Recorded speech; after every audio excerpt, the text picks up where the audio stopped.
और इस बीच बढ़ते हैं आगे। उत्तराखंड में भारी बारिश के बीच उपचुनाव के लिए वोटिंग जारी है और सभी पार्टियां पूरे जोर शोर के साथ अपनी अपनी जीत का दावा कर रही हैं। लेकिन जनता जीत का ताज किसे पहनाती है, ये 13 जुलाई को नतीजे आने पर पता चलेगा। देवभूमि की जिन 2 सीटों पर जंग है, उनके समीकरण और इतिहास पर आपको एक खास रिपोर्ट दिखाते हैं।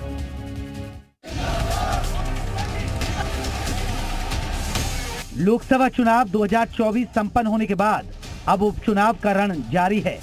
उत्तराखंड की जिन 2 सीटों पर उपचुनाव है, वो अपने नाम के साथ साथ अपने इतिहास को लेकर भी काफी दिलचस्प रही है। एक चमोली जिले की बद्रीनाथ सीट, जिस पर कभी कांग्रेस तो कभी बीजेपी ही परचम लहराती रही है। दूसरी हरिद्वार जिले की मंगलौर सीट, जहां हमेशा से बीएसपी और कांग्रेस का दबदबा रहा है। चलिए अब आपको दोनों सीटों के इतिहास के बारे में बताते हैं।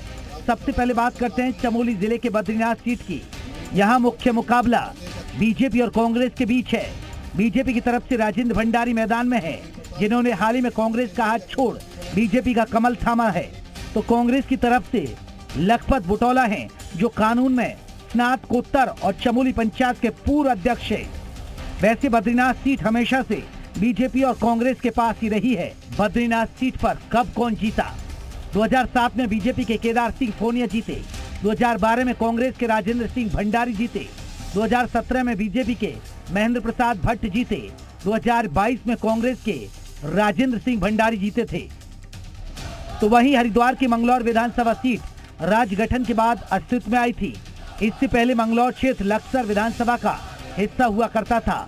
यहाँ इस सीट पर बीजेपी ने हरियाणा के बाहरी नेता करतार सिंह भड़ाना, कांग्रेस ने पूर्व विधायक काजी निजामुद्दीन और बीएसपी ने सहानुभूति बटोरने के लिए दिवंगत विधायक सरबत करीम अंसारी के बेटे उब्दुर रहमान को मैदान में उतारा है।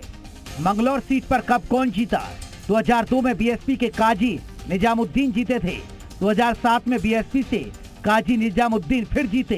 2012 में बीएसपी से सरबत करीम अंसारी जीते और 2022 में फिर बीएसपी के करीम अंसारी जीते।